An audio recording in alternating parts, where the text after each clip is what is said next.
Assalamualaikum warahmatullahi wabarakatuh. Kami dari kelompok 2 akan menyampaikan materi dengan judul aspek penting pembangunan.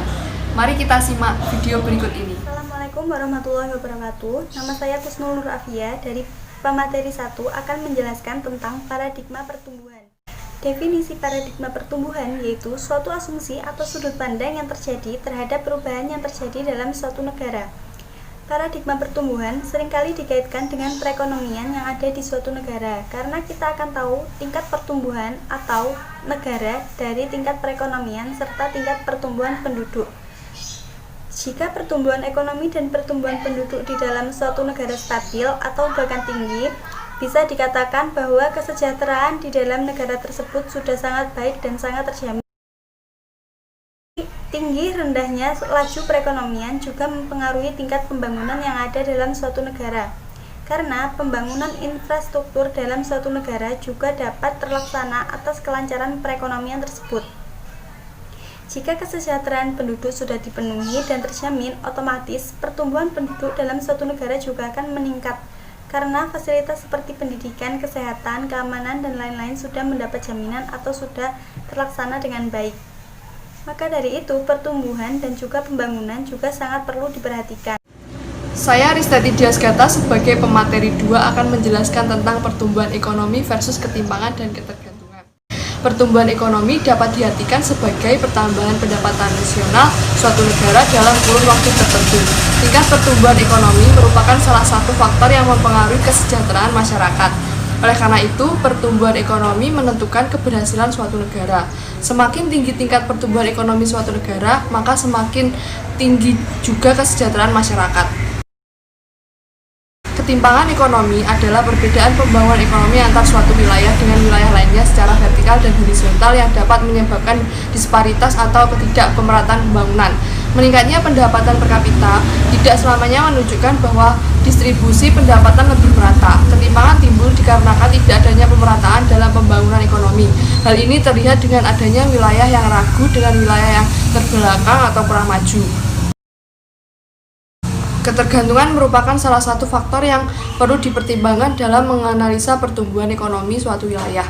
Hal tersebut berdasarkan pada pandangan bahwa suatu wilayah tidak dapat diperlakukan sebagai unit yang berdiri sendiri yang disebabkan oleh adanya interaksi sosial ekonomi antar wilayah, diantaranya melalui perdagangan, aliran modal, migrasi, difusi teknologi, dan pertukaran informasi. Interaksi sosial ekonomi antar wilayah itu akan memunculkan ketergantungan pada pertumbuhan ekonomi.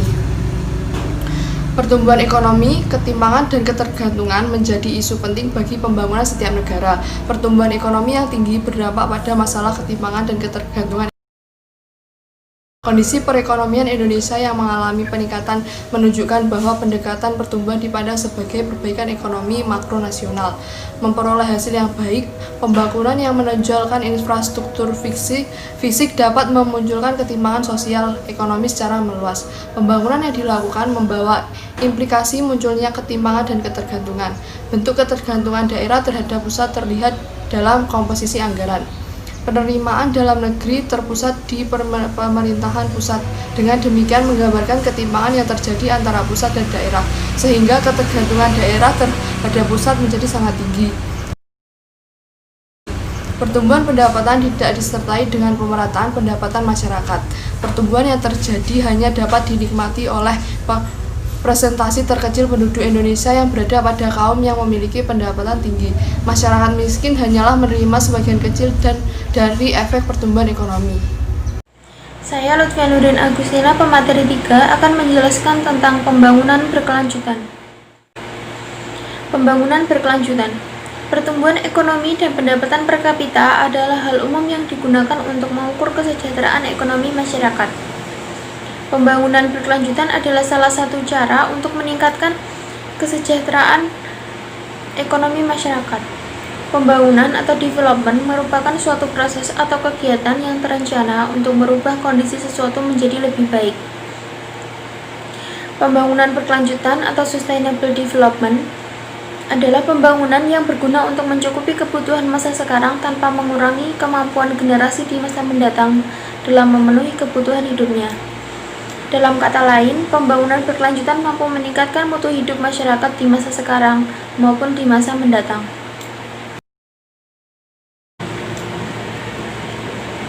Konsep dasar pembangunan berkelanjutan adalah pembangunan ekonomi dan kualitas kehidupan.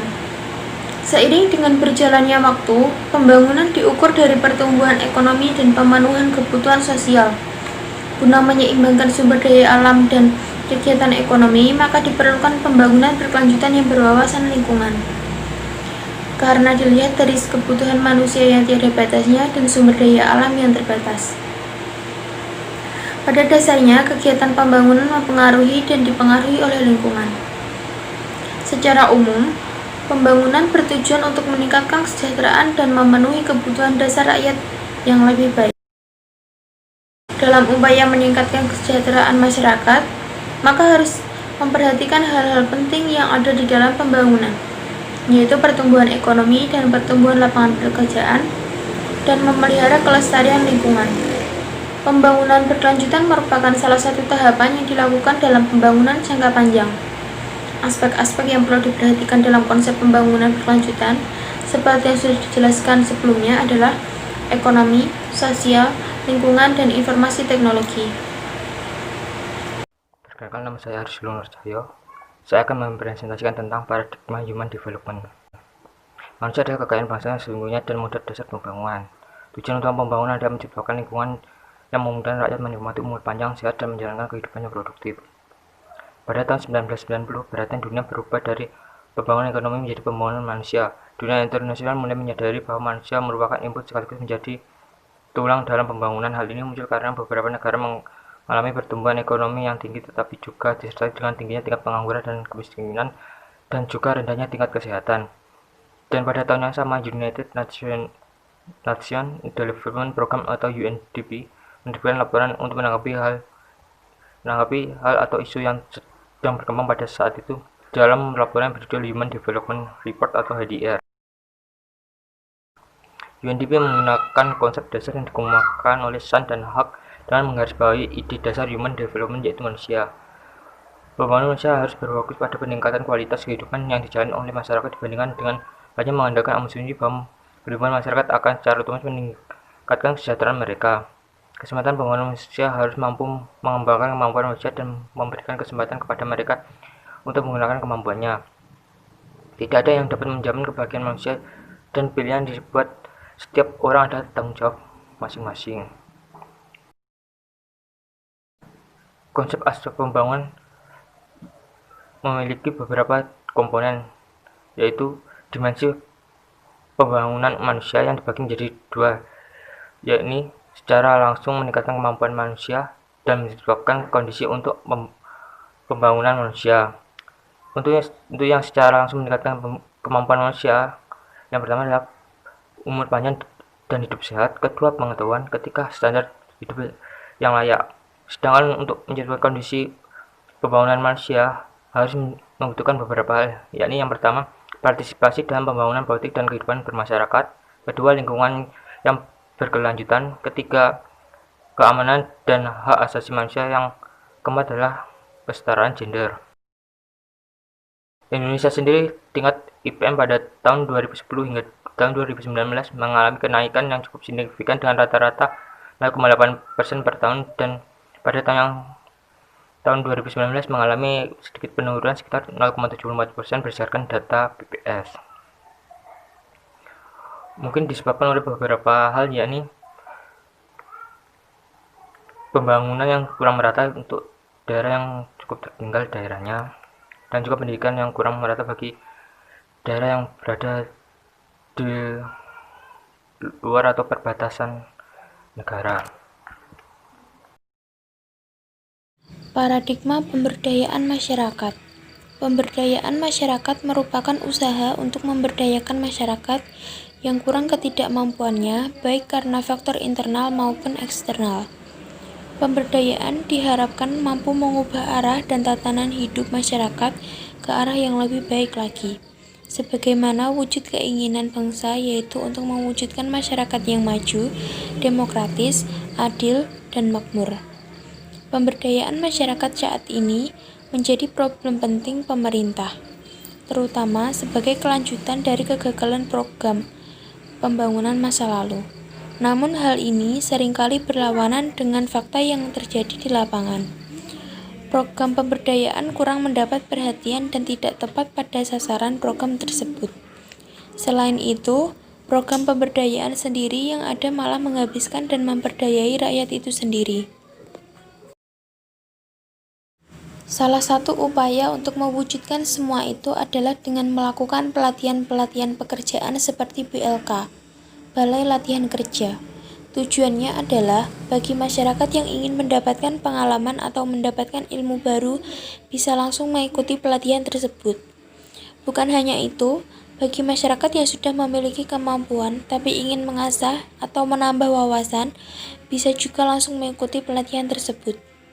Selain dari segi pelatihan, pemerintah juga harus memperhatikan UMKM yang ada di sekitarnya. Tujuannya agar pemerintah bisa mengawasi dan mengontrol bahwa banyak masyarakat yang ingin memiliki usaha sendiri tapi terhambat oleh biaya. Maka dari itu, tugas dari pemerintah adalah memberikan bantuan bagi UMKM yang ingin mengembangkan usahanya atau yang kesusahan dalam hal biaya. Itu semua tidak akan sia-sia jika dalam hal ini pemerintah selalu mengawasi dan mengontrol agar tujuan dari pemberdayaan masyarakat bisa terlaksana dengan baik dan terarah. Sekian presentasi dari kelompok kami. Bila ada kurang lebihnya mohon maaf. Wassalamualaikum warahmatullahi wabarakatuh.